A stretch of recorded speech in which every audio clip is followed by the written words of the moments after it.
कई इतिहासकार मानते हैं कि नेहरू की संघ से ये नफरत गांधी जी की हत्या से बहुत पहले से थी। दरअसल सावरकर और दूसरे नेता जो बाद में संघ से जुड़े, वो आजादी की लड़ाई में नेहरू से 15 साल पहले से एक्टिव थे। अपने लगातार एक्शन की वजह से सावरकर और संघ संस्थापक 1920 से ही पहले फायर ब्रांड नेता बन चुके थे। 1910 में सावरकर कई अन्य साथियों के साथ अंग्रेज के खिलाफ काम कर रहे थे, अरेस्ट हो चुके थे। 1911 में सेलुलर जेल जा चुके थे। 1921 में वो जेल से छूटकर रत्नागिरी आए और फिर उनकी पॉपुलैरिटी चरम पर गई। संघ की स्थापना ही 1925 में हो चुकी थी, जबकि नेहरू का राजनीतिक सफर जो शुरू हुआ वो तब हुआ जब वो भारत में 1912 में आए और गांधी जी से पहली बार मिले ही 1916 में। तब तक सावरकर सेलुलर जेल में 5 साल काट चुके थे, जबकि नेहरू को पहली बार जिम्मेदारी ही 1929 में जाकर मिली। आरएसएस और सावरकर को ज्यादा पसंद न करने की वजह जलन थी, कुछ और था, इसको छोड़ भी दे तो कई तथ्य इतिहास की किताबों में मिलते हैं जो बताते हैं कि नेहरू को आरएसएस से घोर नफरत। और मैं आपको फिर याद दिला दूं कि इस नफरत का गांधी जी की हत्या से कोई लेना देना नहीं था, क्योंकि ये गांधी जी की हत्या से पहले से साफ नजर आती थी। गांधी जी की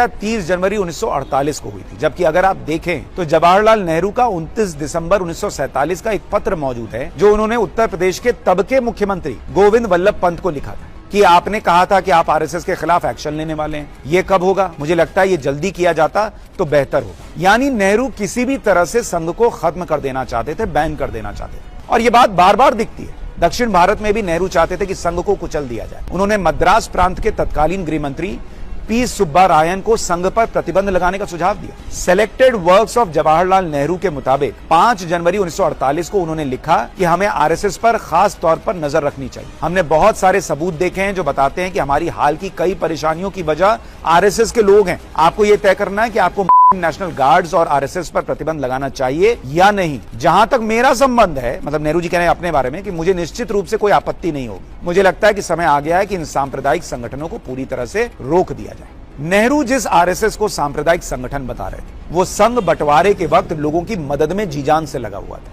जब आम चल रहा था तो लोगों को बचा रहा था संघ, बेसहारा और बेघर लोगों की मदद कर रहा था संघ। लेकिन नेहरू की नजर में आरएसएस कम्युनल था। जैसे आज कोरोमंडल एक्सप्रेस के हादसे के बाद सबसे पहले मदद करने के लिए पहुंचने वाला संघ हो, या काल में जान जोखिम में डालकर मदद करने वाला संघ हो। राहुल गांधी को कम्युनल ही नजर आता है ना, वैसे ही नेहरू को नजर आता था। सच तो यह है कि बंटवारे के बाद संघ की लोकप्रियता इतनी बढ़ रही थी कि कई बड़े बड़े लोग संघ की तारीफ कर रहे थे और नेहरू को यह तारीफ भी पसंद नहीं आती थी। जब देश के पहले उपराष्ट्रपति सर्वपल्ली राधाकृष्णन ने संघ की सार्वजनिक तारीफ कर दी तो नेहरू ने 22 जनवरी 1948 को उन्हें एक चिट्ठी लिख दी। मतलब नेहरू अपनी राय उन पर थोप रहे तो कहते आपने संघ की तारीफ क्यों की? आपको सुनकर हैरानी हो रही होगी कि नेहरू को पाकिस्तान तक से प्रॉब्लम नहीं थी, लेकिन बंटवारे में लोगों की मदद करने वाले आरएसएस से थी। अच्छा,